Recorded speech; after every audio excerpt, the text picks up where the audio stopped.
Scene 7.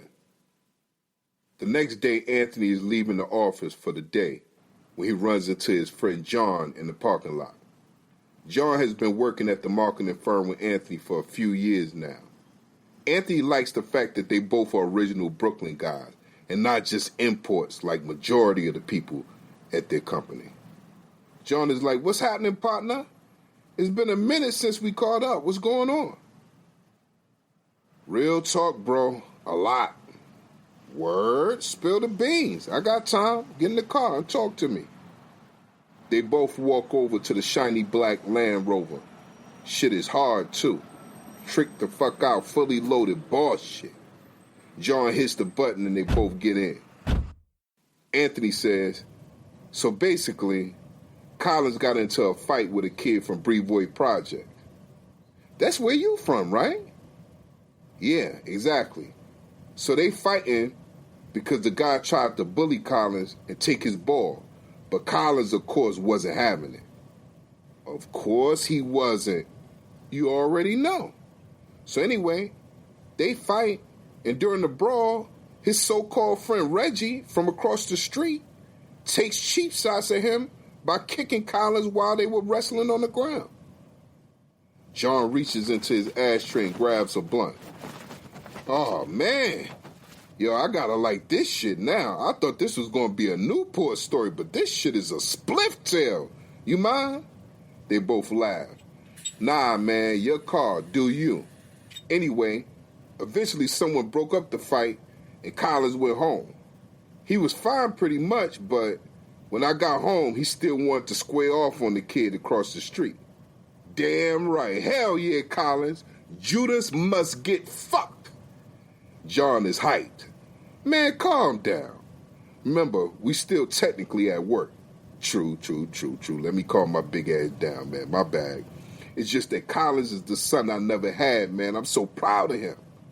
You crazy, man. But yeah, I was proud that my son recognized that sucker shit he did and was brave enough to address it. So I took him outside to fight the kid. John spits his lit blunt right out of his mouth and onto the dashboard. "You what?" "Oh, my bad. Good Lord.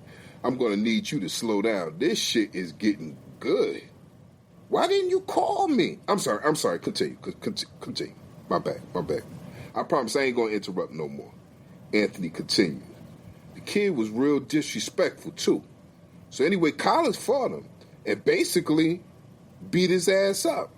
But he slipped, and the kid got lucky and caught Collins in the headlock and tried to put him to sleep.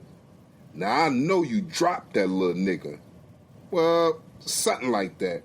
I draped his ass up and choked him out until he let my son go.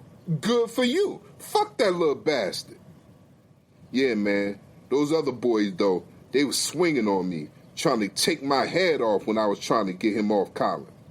I'm just glad we both got back to the crib safely because they wanted to jump us. Who? The block. They were all making threats and throwing shit at us. Wow. But check this out. It didn't even end there. Later on that night, at damn near midnight, this little dude brings his convict-looking uncle and friend to my house to discuss the fight. What? Nah, 12 at night, they violated. For what? John is not laughing no more. He heated now. Basically, his uncle, who just happened to be called uncle, wanted to get clear on why I choked his nephew out. So these dudes were serious? How they look? They were young or older like us?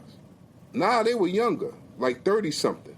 The uncle dude kind of diesel, like he just came home, and the other one tall and big. But it wasn't a problem. Everybody had they say, and we basically talked everything out like gentlemen.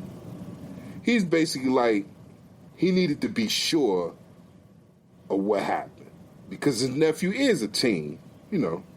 And people on the block exaggerated about how I grabbed the kid. So y'all squared away on some real men shit. I like that. Anthony said, "Yeah, me too." Then his phone rings, and he looks down and sees that his wife texts him to stop at the store and bring home some milk. Yo, bro, that's Lynn telling me to bring some milk home, man. So let me get out of here. We'll chat later.